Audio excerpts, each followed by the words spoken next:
On this episode of Grassroots Garage, we're at Ludrum Raceway with Logan Waterhouse's 120Y drift car.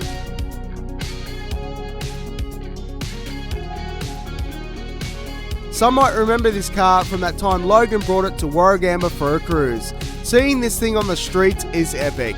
You'll recognise the Waterhouse name from his father, the legendary Datsun builder, Weber tuner and all-round gun mechanic Jamie Waterhouse. He was there with his own orange 120Y and Logan's brother, making this a family affair.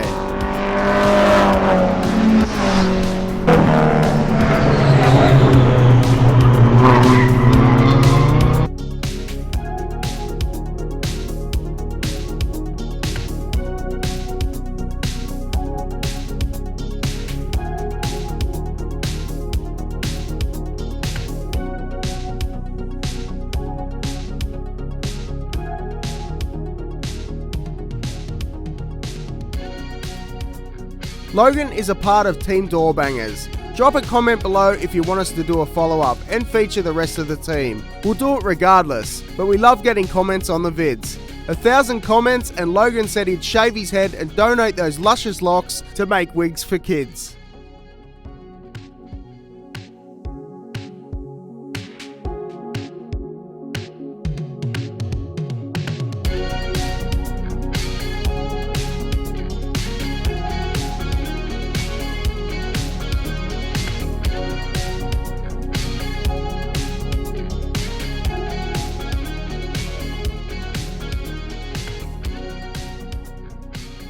Welcome to Grassroots Garage. Found Logan down at the track. Logan, thanks for your time, man. Legend. Thank you. Mate, tell us about your car. What's left of it is a Datsun 120Y, 78 model. It's got KA24, twin cam in it, 45mm Webers, big headers, big cams, lots of metal taken out of the head, so it's light. I don't know if it goes any good, but it's light. And it's got full S13 cross-member rack, all front end, and it's modified for drifting, so it's actually a bit rubbish to drive as a circuit car around here today. Sort of pushes in the front and then understeers more and then the back comes out and then it's very tempting not to slide a car when you build it to slide. Yeah, I can imagine. Like, ugh.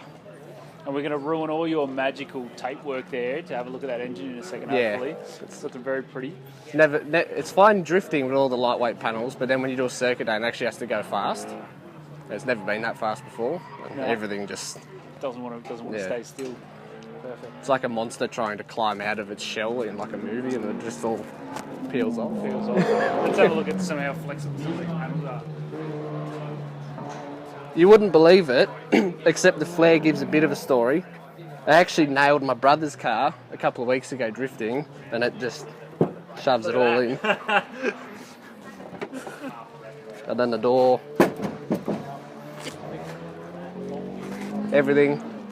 So you just got a door. Except the roof. Yeah, except the roof. Yeah. It's metal. Yeah, but it's just the frame of the door and then around the edge, and then it's got the intrusion bar and the skin taken off it and a fiberglass skin over the top. So how's the rigidity? Like the roll cage sort of takes all that back for you? Yeah, so it's 8-point tower to tower, diagonals in the roof, in the hoop, double door bars, so it's pretty good. And then around the front of the car, it's all seam welded in a couple of spots. Weak points that we've learned over the years. Nice. Yeah, so structurally it's good, and you're only allowed to do that modification if you've got good door bars. If you don't, you've got to stick with a standard door. You're only allowed to cut the inside of it out, where the trim goes.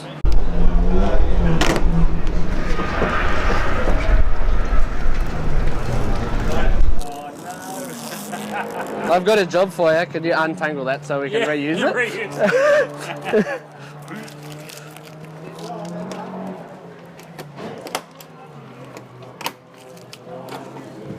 Yeah. What there is of it.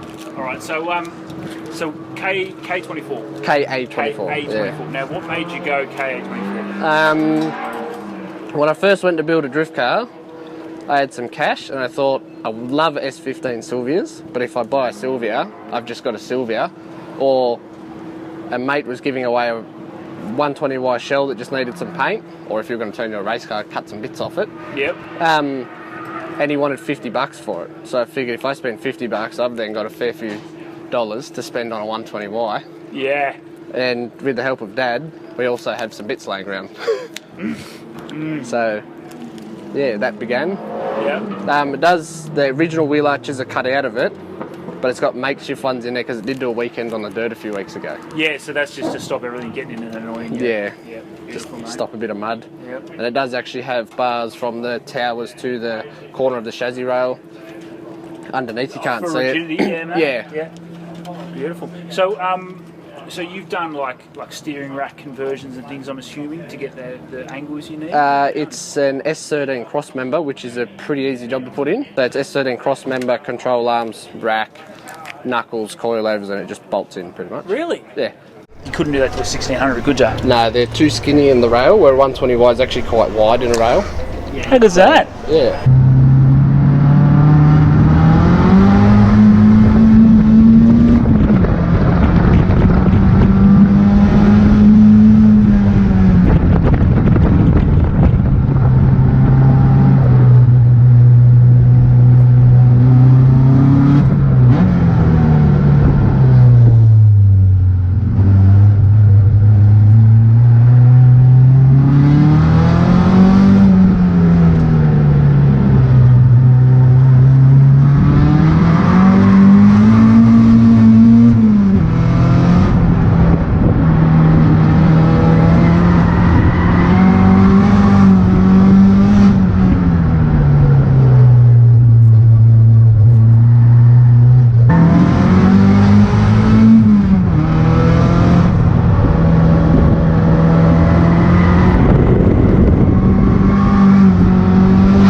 So these motors, what are these out of originally? In America, a Sylvia, like a 240 SX they called them. Yeah. But the early 240 SX, so when Japan got a CA18, America got a single cam KA. Yeah.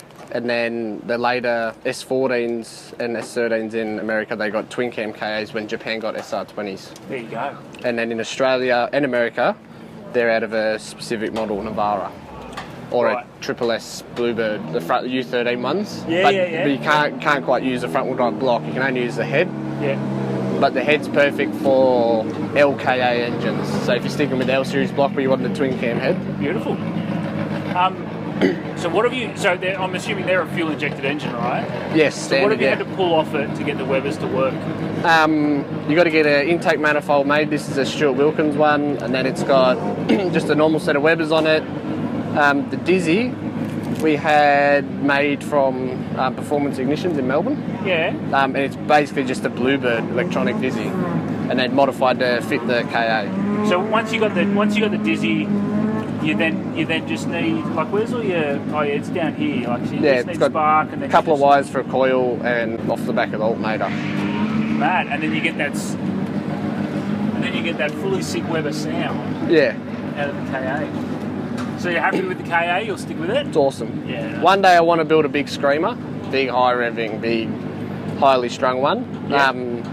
But for now, this one's does the job plenty enough. Beautiful. So standard S13, you set brakes? Yes, they just because then it just all bolts straight on. Mad. What diff you running? It's a S12, an Australian S12 H190, and then it's got equal length 4-link with a Watts link on it, and Cool. coilover converted.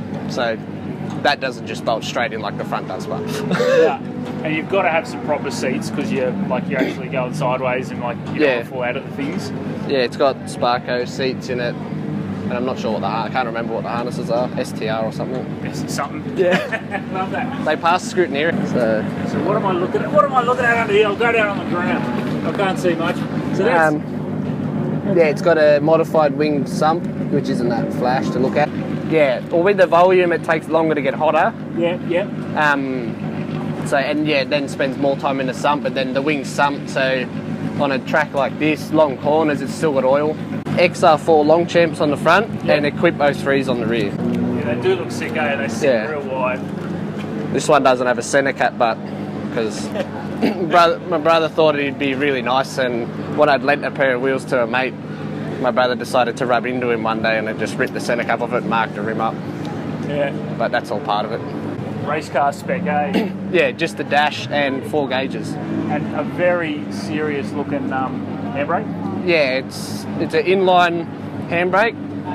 So yeah, a lot of people run what they call a twin caliper setup on the back, so the handbrake is standalone from the braking system. People that need those are usually they can't handle the pedal being pumped up a bit when you got the handbrake on and use the foot pedal. So, but you just take care of business. Yeah, got it. That's mad.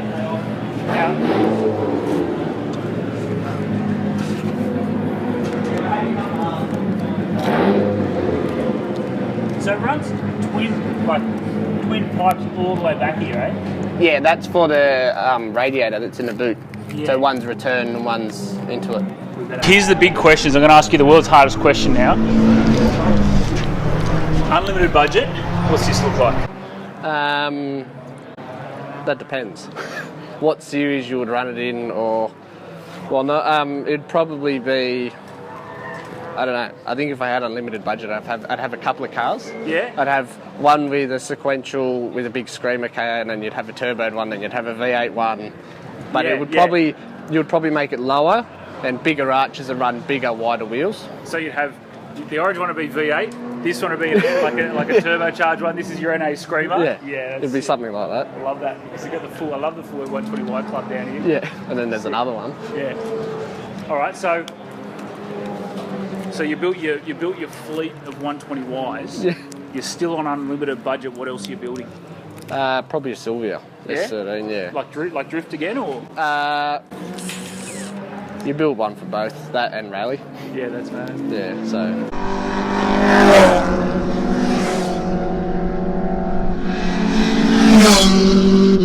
That's it for this episode with Logan and the Drift Car. Logan, you're a legend. Cheers. Thanks for your time, man.